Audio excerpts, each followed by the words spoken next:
the Speak, Episode 9. Oh my God, the webinar just crashed. Do you kick ass when you speak, present, or pitch? If not, these expert discussions and insider tips can help you right now, today. Welcome to the What the Speak podcast. I'm your host, Brian Kelly. If you've never seen the story behind how and why the What the Speak podcast got started, visit whatthespeak.com/speakbetter to watch the 90-second video. If you like what you see, send the link to someone you know. My guest today is Roger Courville, author of the Virtual Presenter's Handbook and Successful Webinars with GoToWebinar. He is an internationally sought-after expert on communications that use web, audio, and video conferencing, things like webinars, virtual presentations, and virtual classrooms. As a veteran of the web seminar industry since 1999, Roger has reached tens of thousands of people online. Today we talk about tips that will be very helpful to you the next time that you deliver an online presentation or webinar. So, Roger, some people have described you as a webinar guru, and I've personally had the privilege of seeing you deliver an online presentation. So thanks so much for joining us today. I'm absolutely thrilled to discuss some of the topics with you that we're going to talk about today. My pleasure. Thanks for having me. So let's just dive right in. The first thing I wanted to ask you about was really webinar technology and how it's changed dramatically the way that we can deliver a presentation. In recent years, it's been a development, and everywhere today now you see webinars. The unfortunate thing is a lot of them just really are not very good. The content. Most of them. Okay. Well, you know what? I mean, we love to see, people love to blame PowerPoint, and it's not PowerPoint's fault. And I actually saw a tweet a couple years ago that said, webinar, the new waterboarding. So here's the cool thing about conferencing and the technologies that make this happen. I'm not even a big fan of the word webinar, just largely because sometimes it gets a bad rap. And many or most of them are not web seminars. They're more broadcasts, right? Yeah. So I actually like to say, hey, what are you trying to do? Do you do keynote speeches or seminars or consulting or coaching or classes? And now how do we move that online? And the one big thing that has changed with technology is the ability to engage in a multi-sensory way, right? The one way that you and I had a live interactive dialogue at a distance for the last century has been the telephone, right? Now it can be visual, like video, it can be visual like anything on your desktop, and of course it can be interactive, right? We can have exercises. We can break people out into small groups and have them do work like we would have them do breakout groups in an in-person seminar or class or whatever. So, yeah, I mean, you mentioned earlier that a lot of webinars that most of us are familiar with are really a broadcast. One of the things I wanted to ask you was, what's the biggest mistake that people can make with an online presentation? Is it thinking of it in terms of a broadcast, or is it something else? I think so. I think that's exactly it. And I'll share with you one exercise that I usually do with professionals when I work with them. I say, I want you to write down two numbers. You don't even have to tell me what they are.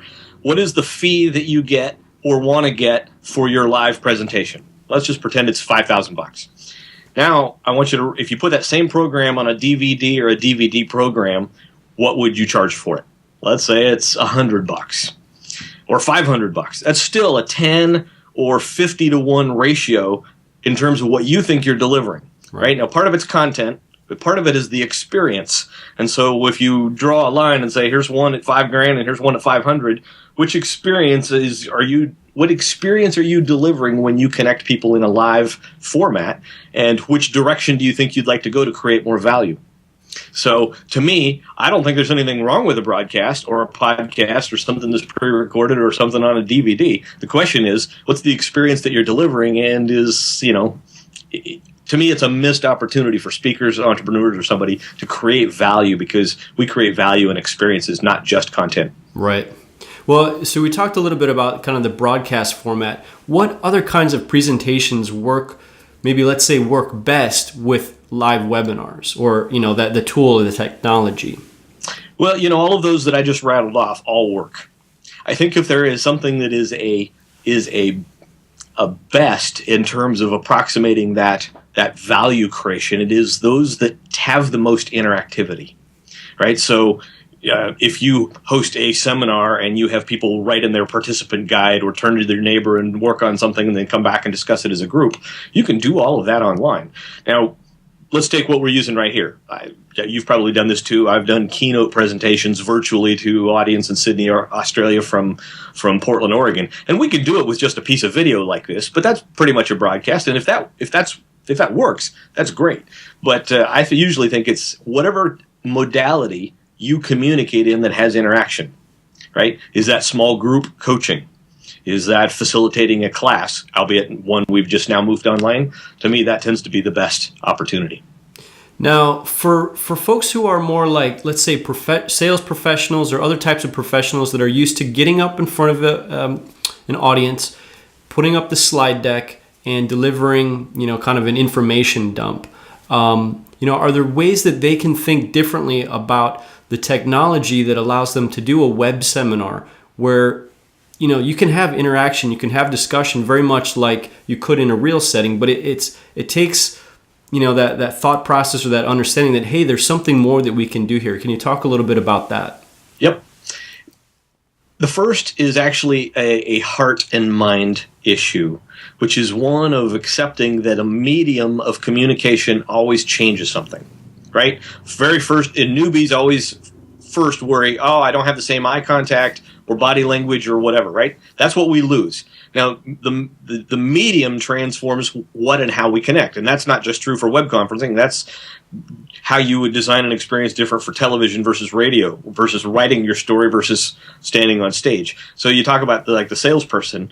Yeah, I get that we're going to lose something. Here's what you often miss, though, that transformation of medium means some portion of what you do translates, some of it doesn't translate or doesn't translate as well, and once you get into it, you always discover something that you can do new or more effectively in the new medium than you could in the old medium. Right. So it's not a right or a wrong. It's a question of different. And let's take field salespeople, for instance. Well, how many sales calls you make a day or a week? I make 2 or 3 a day times 4 days a week. Well, what if even one of those days you didn't go out on the road and you did some of those follow-up lead nurturing appointments or whatever virtually? Doesn't have to replace that in-person experience, but your productivity just went up 30% by virtue of how many people you can touch. Right. No, I appreciate your perspective on this, that it's not necessarily this is right or wrong. It's really making it a conscious decision on what's going to be the best thing for delivering the message that I need to deliver. Yeah.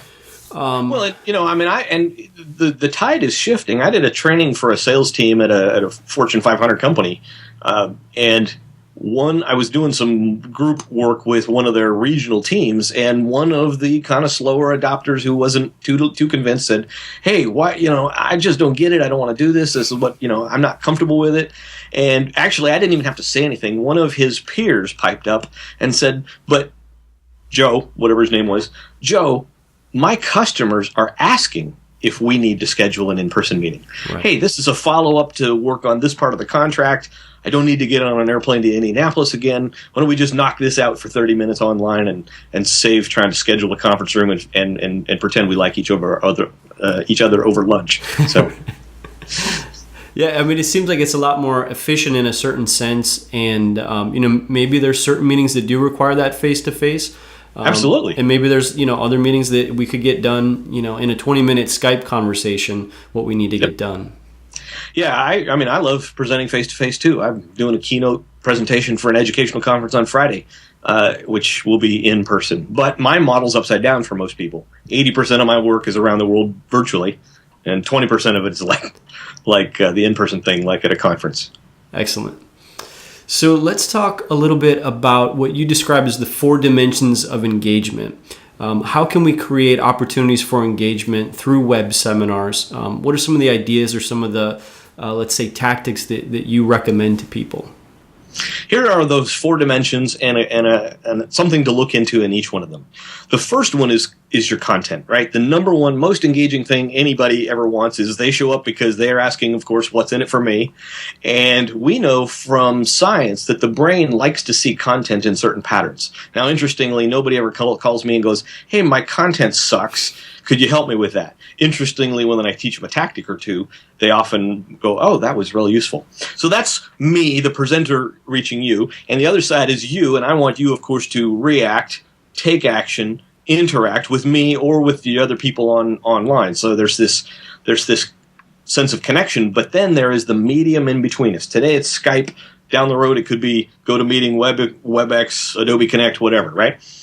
And there is both the sense of design, and I think of it as designing an experience, not just designing slides to be something that are visually engaging, but how do I design the experience? As in, where do I ask you to show, give me a show of hands, or for you to contribute, or I say, where are you joining from today? And you say Chicago or Poughkeepsie or whatever.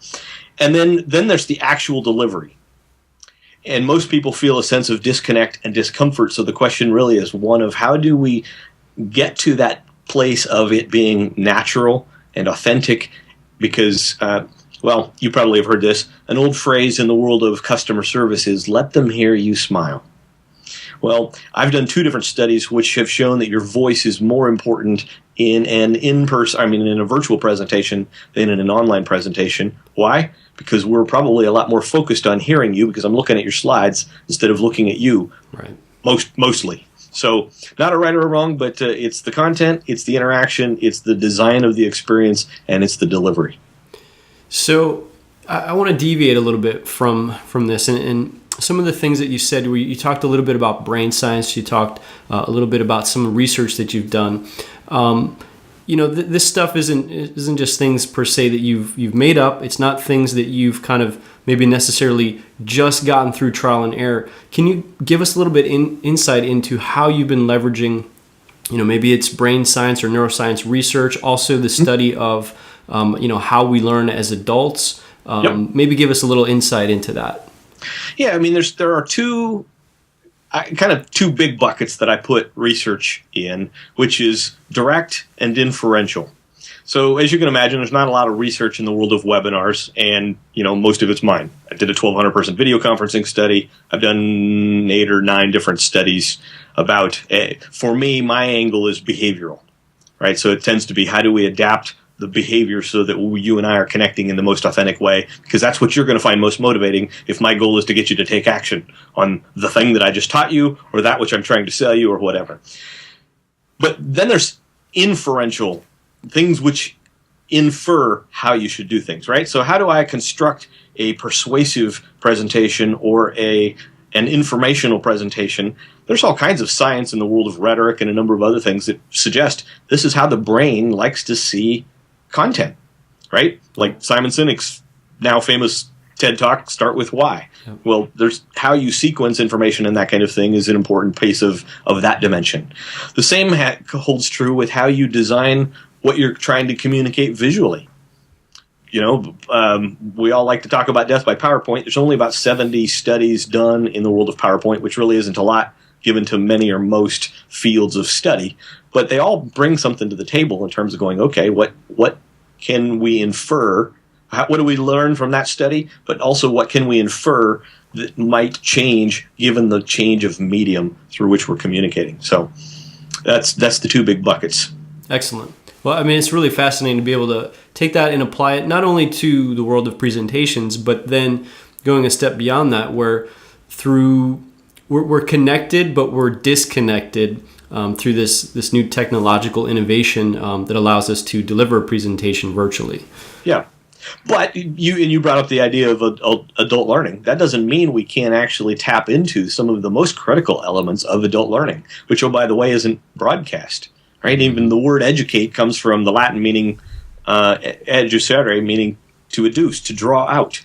It doesn't mean pound crap into you. Exactly. So how do I draw that out of you? It has to be interactively. Absolutely. And adults need time to process, time to interact with each other. They bring presuppositions and prior knowledge to the table, and they've got to wrestle through what you're telling them relative to their own experiences and knowledge and presuppositions, values. That's part of how adults learn, and part of one of those things that you have to design in that goes beyond just talking about information. Yeah. Well, okay, we've got maybe 5 or 6 minutes left, Roger, and I want to just dig a little bit deeper on this. And let's say, so for myself as a presenter, I've learned that I need to deliver typically 7 minutes of content and then give the audience an opportunity to digest that content. Maybe have a small discussion where they turn the person to the left or the right of them, maybe some other type of interaction so that they can wrap their head around what was just given to them and internalize it. So in a web seminar setting, what's a tip or recommendation that you would give on how to do that? Well, me personally, I'm not a big fan of trying to say you should do this every 7 minutes. But if you're making the attempt every 7 minutes, you're way ahead of the curve. You probably already know that, right? John Medina in his New York Times bestseller Brain Rules said, 10 minutes-ish. Oh, and by the way, that interval tends to shorten over time, as people will get a little more ants in their pants over the course of the hour or whatever. I tend to recommend that people take whatever they're doing offline and in the online environment, move it into even shorter segments. It's not an ad nauseum conclusion, as in talk for 30 seconds and then discuss for 10, unless that's what's appropriate. You can that can be unnatural. However, people are only a click away from email or any other distraction. Now, that used to actually be a bigger deal than I think it is now, because actually the attention economy is frankly everybody's problem these days. Yeah. I mean, we've all got one of these. Right. Even in in-person audiences, we have competition for attention. Mm-hmm. So it's useful. But I'm a big fan of saying, where and how can I naturally dialogue with the audience? So take what you just described. I share something, and now I'm going to have them discuss or work on it or contemplate or something like that. I like to do that in a manner that gets them touching the keyboard. Is that something that they share back with me? If it's a larger webinar, I'll be the voice of the audience and say, well, Brian makes a good point, and Joe says, and Julie and Mukesh, and I kind of repeat those things back to them. Yeah. Because when you hear your name, that's not only intriguing and engaging, but if I say, Brian makes a good point, and repeat back what you typed in, even if Mukesh isn't the one being directly spoken to, Mukesh realizes we're live, right? Just hearing names and that kind of interaction is a potent part of that. Obviously, if it's a smaller group, you can have them all chime in. Kind of obviously have to design the experience. Yeah, and that makes me think for those of us that maybe are still getting familiar with using this technology. I know the first time I gave a webinar, I was very on edge, and, are we connected? Are we, and there's a lot of things to coordinate. Do you have any tips for, okay, if we want to get audience engagement, but I've got to deliver the content, I got to try and make sure that, we're fielding questions. Do you recommend having one or two other people involved in that webinar to help facilitate some of those things? Yeah, if you can get it, an extra voice or an extra pair of hands is always useful. Absolutely. Here's what I would do. Before you ever go live, I would get one other friend on the horn in whatever platform and context you're going to use it. Let's say you're going to use WebEx, and get one other person on the other end and do two things. One, ask them to verbally respond back to you what happens when I do this, when I push a slide, when I do something. What are you seeing on that end? But more importantly, you want to ask them to do some things so that you see where on your dashboard of controls you see those controls. It's like looking at the dashboard of your car, right? So if Brian raises his hand, where do I see the little hand go up? If Brian types something into chat, where do I see it? Yep. So two reasons. One is a professional speaker, one of the things you're taught to do is to go walk the room, right? Get to know the room. That's the layout. How are people filing in? Where are they going to be sitting? What is the configuration? The challenge if you do a webinar is I need to be now aware of what experience you're having so that I can guide your experience in the online room. Yep. Hey, over in the lower right-hand corner of the WebEx viewer, you'll see the little place where you can type something into chat. Tell me. And then, that ability to ask a question, which would really be kind of the second tip, which is a lot shorter than the first one. If you do nothing else, figure out how to ask questions and see where people type in or share their responses, assuming it's a large enough audience that they're all on mute. Just have a dialogue with them. Excellent. Well, Roger, these have been some insanely practical tips. Thanks so much for sharing. I think we may have to have you back another time to talk a little bit more on this topic. So I really appreciate it. Yeah, it'd be fun. All right. Thanks, Brian. Today's guest certainly had some amazing insights they shared. If you'd like to purchase a copy of their latest book, visit this episode's show notes over at whatthespeak.com and click the link at the bottom of the page to immediately order their book. All right, here we go with the outro. Thanks so much for joining us today on What to Speak. Be sure to visit whatthespeak.com for show notes on every episode and to sign up for our email list to stay updated on resources that'll help you kick ass when you speak, present, or pitch.